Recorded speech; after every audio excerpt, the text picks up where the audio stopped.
시청자 타깃층을 제대로 설정하지도 못하고 독창성도 없고 사역자들의 노동력은 착취당하고 있고 이게 한국교회 유튜브의 현실이다.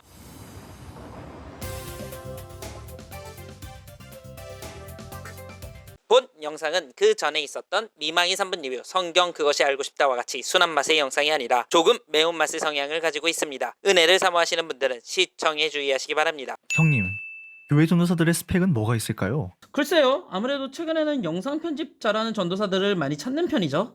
교회 전도사를 뽑는데 영상 편집 전도사도 뽑는다고요? 아니 그럼요. 제가 이 영상들에서 말한 것처럼 신학교와 교회는 추구하는 게 달라요. 정말 굳이 따지자면 핸드드립을 다루는 것과 스벅의 차이라고 할까요? 같은 커피를 다루긴 하지만 방향성이 완전히 다르잖아요. 신학교와 교회가 그래요. 그래서 대부분 교회들은 전도사를 뽑을 때 신학교 성적을 거의 안 봐요. 그럼 전도사를 볼 때 뭘 보고 뽑냐? 인맥과 추천, 특히 아빠가 목사. 아버지 뭐 하시나? 아무래도 유튜브가 활성화된 시기이니 영상 편집을 잘하는 전도사들을 우선순위로 뽑고 있죠. 최근 교회가 유튜브에 많이 매달리나 보네요. 장난 아니죠. 제가 얼마 전 한 자료를 입수했어요. 한국에서 네노라 하는 대형교회 26곳의 유튜브를 분석한 자료였어요. 그 자료를 토대로 말씀드리자면 이 26교회에 올라간 영상 수가 몇 개인 줄 아세요? 13만 2,178개라고 해요. 한 교회당 평균 5,083개를 가지고 있는 셈이죠. 이 수치가 많은 건지 적은 건지 감이 잘 안 오죠. 이 표에서 보시는 것처럼 일반 유튜버도 통상 1,500개의 영상을 넘지 않는데 5,000개면 엄청난 숫자죠. 이렇게 봤을 때 한국 교회가 유튜브에 업로드한 영상의 수는 엄청 많고 그만큼 유튜브에 매달리고 있다는 것으로 해석할 수 있죠. 참고로 전체 채널 대비 영상이 가장 많은 곳은 분당 우리 교회였어요. 공식 채널 포함 18개 채널에서 약 12,000개의 영상을 업로드했죠. 그럼 이런 현상이 코로나 시기부터 시작된 걸까요? 사실 교회가 영상을 물량으로 뽑아내는 건 하루 이틀 일이 아니었어요. 이전에는 교회 홈페이지 자체 서버를 이용해 설교 영상을 아카이브 형식으로 제공했어요. 그런데 이렇게 될 때 문제점은 뭘까요? 초 귀찮다는 거예요. 예를 들어 네이버에서 여의도 순복음교회를 검색하고 홈페이지에 들어가고 거기서 다시 설교 영상 플레이어를 깔고 요즘 시대에 생각만 해도 귀찮잖아요. 그런데 이런 교회 앞에 새로운 플랫폼이 등장했어요. 바로 빨간맛 유튜브예요.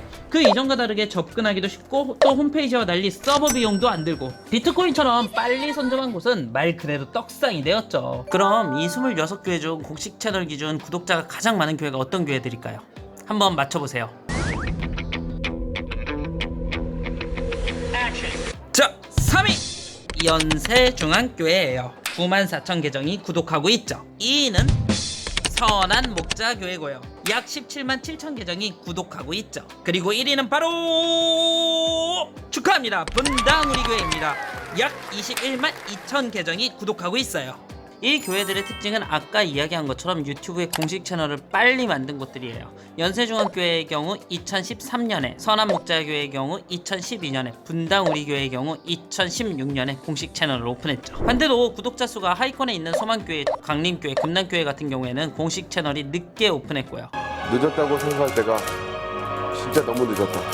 사실 다른 교단에 대해서는 모르겠는데 현직 감리교 사역자 입장에서 봤을 땐 광림교회나 선한목자교회나 규모나 교단 내 영향력 등에서는 큰 차이가 없어요. 아니 메시하고 날두가 아직도 비슷한 등급인 것처럼 광림이나 선한목자나 비슷한 등급이에요. 그런데도 10배 이상 구독자 차이가 나는 것은 유튜브를 빨리 시작했는가 하지 않았는가에 대한 차이인 거죠. 그런데도 그 누구도 부정할 수 없는 사실은 대부분의 교회가 전체적으로 코로나 이후에 채널을 개설하고 영상을 올렸다는 거죠. 26교회 380개 채널 중 63%에 달하는 241개의 채널이 코로나 이후에 개설되었어요. 2019년에서 2020년 사이에 대부분의 사역자들이 너나 할 것 없이 유튜브에 뛰어든 거죠. 조금 더 입체감 있게 표현하자면 야 A교 유튜브 하잖아 뭐해? 빨리 채널 개설 안 해? 라는 전국이 만들어진 거죠. 문제는 이게 사역자들의 시간을 엄청 많이 뺏고 결과도 좋지 않다는 것에 있어요. 형님 보시기에는 한국교회 유튜브가 별론가요? 우리가 보는 유튜브는 영상마다 카테고리라는 게 있어요. 음악이면 음악, 게임이면 게임, 엔터테인먼트면 엔터테인먼트, 이렇게 카테고리를 설정하고 영상을 올리죠. 자, 그렇다면 교회는 여기 보이는 카테고리 중 어디에 올릴까요? 교회랑 종교는 주로 비영리 카테고리에 영상을 올려요. 그런데 이 비영리 카테고리에서 조회수 기준으로 보면 10위 안에는 어떤 교회도 못 올라오고 있고요. 그럼 이렇게 생각할 수도 있잖아요. 에이, 종교는 유튜브 안에서 갈라파고스 같은 곳이라 인기가 없지 라고 생각할 수도 있겠지만 현 불교의 아이콘이라고 불리는 법륜스님의 구독자 수, 조회수는 그 어떤 대형교회가 와도 이길 수 없을 만큼 압살이에요. 이렇게 생각해봤을 때 한국교회 유튜브 완전히 망한 거 아닌가요? 제가 올린 이 영상처럼 완전히 폭삭 망한 거예요. 그럼 왜 한국교회는 유튜브에 실패했을까요? 우선 26 대형교회 유튜브에 올라오는 주된 콘텐츠는 예배시랑 설교 찬양 클립 영상, 묵상 영상이 대부분이에요. 이건 여담인데 이거 조사하던 사람이 이런 영상이 하도 많아서 진짜 짜증났대요. 그런데 이건 뭐 코로나19 시대니까 어쩔 수 없는 선택이고 또 어떤 목사님 설교가 좋냐 나쁘냐는 지금 제가 판단할 수 있는 부분이 아니에요. 저도 미망이 이거 들켰을 때를 생각해 놔야죠. 사람 일 몰라요? 어느 날 제가 비판한 교회 부목사나 전도사로 갈 수도 있잖아요. 그리고 거기서 망한 유튜브 컨텐츠 만들 수도 있어요. 이건 진짜 모르는 거니까 우선 목사님들 설교 영상에 대한 가치 판단은 제가 패스할게요. 자, 그럼 아까 제가 말한 이 3개 영상들 빼고 교회에서 가장 많이 제작한 영상들이 어떤 종류였냐면 토크쇼였어요. 약 21개 정도의 프로그램이 나왔죠. 이 프로그램들은 주로 전도사님이 학생들과 전화통화하면서 사연 읽어주고 추천 찬양을 틀어주거나 입시 준비생들의 고민을 들어주는 프로그램들이었어요. 그런데 솔직히 저는 중간에 조금 보다가 말았어요. 왜냐면 진입장벽이 너무 높았기 때문이에요. 유튜브는 미망이라는 한 사람을 몰라도 미망의 영상을 보게 만들어야 하거든요. 그런데 교회에서 만드는 토크쇼의 대부분은 해당 출연자를 모르면 재미없게 만들어놨어요. 그럼 왜 전도사들은 프로그램을 이렇게 제작했을까요? 사실 수련회 때는 이런 프로그램들이 진짜 잘 먹혀서예요. 수련회는 한 공간에 사람을 몰아놓고 예배 공동체 훈련에만 집중을 하고 있어요. 그러니 수련회 중 예배 중간중간에 있는 이런 토크쇼는 재미도 있고 흥미도 가져. 그런데 이게 먹히려면 하나의 전제 조건이 있어야 돼요. 그것은 수련회 참석자들의 모든 휴대폰을 싹 다 압수해야 된다는 거죠. 그래야만 자신이 있는 공간에서 다른 사람에게 집중할 수가 있어요. 그런데 우리가 유튜브를 보는 환경은 그런 환경이 아니잖아요. 나만의 사적인 공간에서 내가 알고 싶은 것, 내가 보고 싶은 것 위주로 보게 되잖아요. 그러니 당연히 내가 모르는 사람, 알고 싶지 않는 사람의 영상은 재미가 없는 거죠. 조금 직설적으로 이야기하면 해당 교인 아니면 이 영상 안 보겠죠. 그리고 해당 교인 중에서도 몇 %가 이 영상을 볼지도 모르는 거죠. 교회 다닌다고 모든 사람 다 궁금해해요? 저는 제가 교회를 다니면서도 정교인들에 대한 궁금증은 없었거든요. 그리고 이런 궁금증을 가진 교인도 보지 못했고요. 결론적으로 한국교회 유튜브 영상은 몇몇의 소수 출연자를 제외하면 재밌게 볼 수 없게 만들었다는 것. 이게 내 결론이다.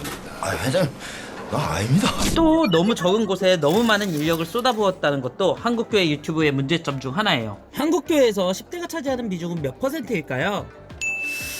엄청 적지 않을까요? 2020년 예장 통합교단의 발표에 의하면 10대 기독교인은 약 12%라고 해요. 뭐 교단 하나의 통계를 가지고 한국교회 전체 통계라고 보는 것은 무리가 있겠지만 제 생각에는 오차범위 플러스 마이너스 한 1, 2% 정도밖에 안 될 것 같아요. 그래서 대략 한 12%라고 생각하고 한번 이 이야기를 진행해 볼게요. 교회는 10대 기독교가 이렇게 적은 수치인데 유튜브에서는 다른 양상을 보여줘요. 26개의 380개의 채널 중 41%에 해당하는 156개의 채널이 교회학교 채널이에요. 즉 12%를 위해 41%의 인력이 뛰어들고 있다는 거죠. 조금 더 직관적으로 살펴보죠. 이 표를 한번 보세요. 이 표는 26교회들 안에 있는 교회학교 채널 비중을 나타낸 표예요. 12%의 아이들을 위해 한국교회가 이 정도의 영상을 뽑고 있다는 거예요. 그리고 특히 어린이부 영상들은 진짜 손이 많이 가게 만들어놨어요. 일러스트 활용은 기본이고요. 스튜디오에서 예배를 바로 송출하는 곳도 있었어요. 어떤 교회는 메타버스로 알려진 게임 제페토의 인형을 쓰고 교회 공지를 하는 곳도 있었고요. 누군가는 미래 세대를 위해 이 정도 헌신은 있을 수 있는 거 아니야? 라고 하겠지만 제가 말씀드리고 싶은 것은 이게 미래 세대를 양육하는 전도사들의 번아웃을 촉발할 수 있다는 것이에요.